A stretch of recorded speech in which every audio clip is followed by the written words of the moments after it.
안녕하세요. 김태현 목사입니다. 뚜벅뚜벅 메시지. 오늘의 신앙질문 시리즈 23번째. 왜 의로운 자에게도 고난은 계속되는가? 왜 의로운 자에게도 고난은 계속되는가? 욥기 1장 8절의 말씀 가지고 함께 뚜벅뚜벅 걸어가겠습니다. 오늘 보면 이렇습니다. 여호와께서 사탄에게 이르시되 내가 내 종 욥을 주의하여 보았느냐? 그와 같이 온전하고 정직하여 하나님을 경외하며 악에서 떠난 자는 세상에 없느니라. 여러분, 고난은 죄의 결과일까요? 우리는 고난을 당할 때 이런 생각이 들곤 합니다. 하나님께 순종하려 했는데 왜 더 힘들어질까? 내가 의롭게 살려고 했는데 왜 내게는 자꾸 이런 일이 생기는 걸까? 그리고 어느 순간 마음이 이렇게 속삭이는 소리를 듣습니다. 하나님이 너를 버린 거야? 너한테 뭔가 문제가 있는 것 아니야? 그러나 오늘 우리는 이 질문에 대해 하나님의 시선으로 답을 찾아보려 합니다. 의로운 자에게도 왜 고난이 계속될까? 여러분, 의로운 자에게도 고난이 계속되는 이유가 있습니다. 성경에 4가지 해석을 찾아볼 수 있는데요. 첫 번째로, 고난은 징계가 아니라 하나님의 인정일 수도 있다는 것입니다. 많은 이들이 고난을 하나님의 벌로 오해합니다. 물론 성경에는 죄에 대한 징계로서의 고난도 분명히 존재하지요. 하지만 모든 고난이 징계는 아닙니다. 욥은 죄가 없는 자였습니다. 그는 정직했고 하나님을 경외했으며 악을 떠난 자였다고 했습니다. 그럼에도 불구하고 그는 인생 최대 고난을 겪지요. 놀라운 것은 그의 고난이 시작된 계기가 하나님의 칭찬이었다는 점입니다. 하나님은 사탄에게 욥을 주의하여 보았느냐라면서 자랑하셨지요. 그러므로 때론 고난은 하나님의 눈에 띈 믿음에 있는 자, 다시 한번 신실한 자에게 주시는 신뢰의 시험대일 수 있습니다. 하나님은 당신의 믿음을 세상과 사탄 앞에 증거로 세우기 위해서 고난을 허락하실 수도 있다는 것입니다. 자, 사탄 앞에 선 욥을 보십시오. 마치 하나님이 이렇게 말씀하시는 것 같습니다. 사탄아, 너는 이 세상 사람들이 나를 복 주시니까 믿는다고 했지. 그런데 봐라, 욥은 다 빼앗겨도 나를 신뢰할 자다. 욥은 고난의 징벌이 아니라 하나님의 법정에서 하나님의 영광을 드러내는 도구였습니다. 내가 고난 중에 있다고 해서 하나님의 기쁨에서 멀어지는 것이 아닙니다. 오히려 하나님의 더욱 깊이 나를 믿고 계신다라는 반증일 수도 있다는 것이죠. 두 번째, 고난은 나를 단련시키는 하나님의 도구다. 하나님은 우리가 지금보다 더 순전하고 거룩해지기를 원하십니다. 그러나 성품과 믿음은 평탄한 길 위에서 자라나기 어렵습니다. 고난은 마치 영적 체력 훈련장과 같습니다.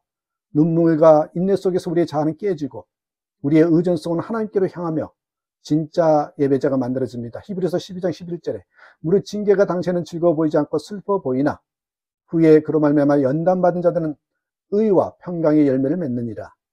여러분, 정금처럼 나오는 금 이야기 아시잖아요. 금은 1000도 이상의 불 속에서 연단되어야 순수한 광택을 내고 불순물이 제거된다고 합니다. 마찬가지로 하나님은 고난을 통해 우리 안에 감춰진 교만, 탐심, 두려움을 태우시죠. 그리고 정금처럼 빛나는 그리스도의 성품을 세워갑니다. 고난이 있을 때 그래서 이렇게 한번 기도해 보십시오. 주님, 이 고통을 통해 무엇을 빚으시려 하십니까? 주님, 제 안에 무엇을 다듬고 계십니까?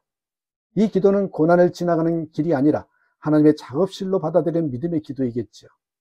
세 번째로, 고난은 내 믿음의 진리를 드러내는 거울이다. 고난은 내 믿음이 진짜인지 가짜인지 드러내는 거울입니다. 편안할 땐 누구나 할렐루야 외칠 수 있습니다. 하지만 광야에서는 내 안에 진짜 모습이 드러나잖아요. 신명기 8장 2절에 너를 낮추시며 시험하사 내 마음이 어떠한지 그 명령을 지키는지 알게 하려 하십니다. 하나님은 우리가 자신도 모르는 내면의 상태를 고난을 통해 드러내시고 정직하게 하십니다. 내 기도는 하나님을 사랑해서 드리는 것인가? 응답받기 위한 거래인가? 내가 예배하는 이유는 하나님 자체인가 아니면 하나님 주신 것들 때문인가? 이 질문 앞에서 우리는 겸손해지지요.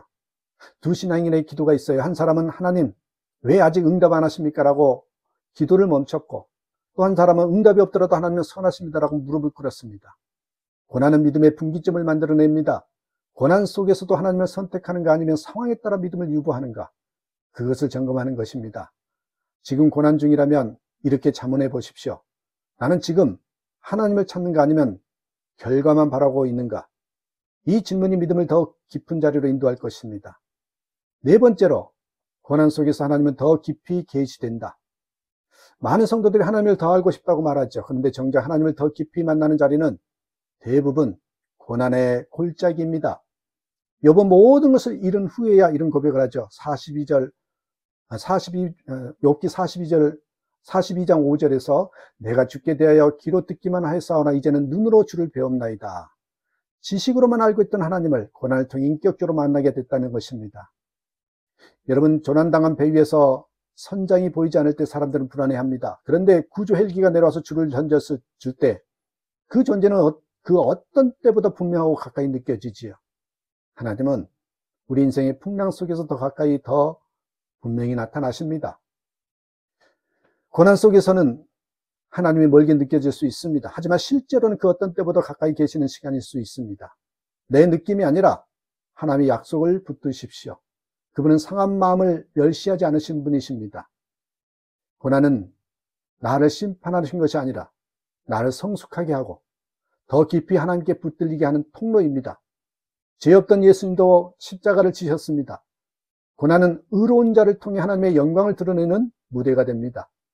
로마서 8장 18절에 생각하건대 현재의 고난은 장차 우리에게 나타날 영광과 비교할 수 없도다. 이렇게 한번 기도해 보십시다. 하나님, 고난 앞에서 원망이 아니라 이해를, 낙심이 아니라 믿음을 택하게 하소서. 주님, 내 삶에 허락하신 시련을 통해 내가 더욱 주님을 닮아가게 하시고 고통 속에서 더 분명하게 주님의 손길을 보게 하소서. 우리가 고난의 이유를 캐묻기보다 고난 속에 계신 하나님을 찾으십시다. 고난이 깊어질수록 여러분의 믿음은 더 깊은 뿌리를 내릴 기회입니다.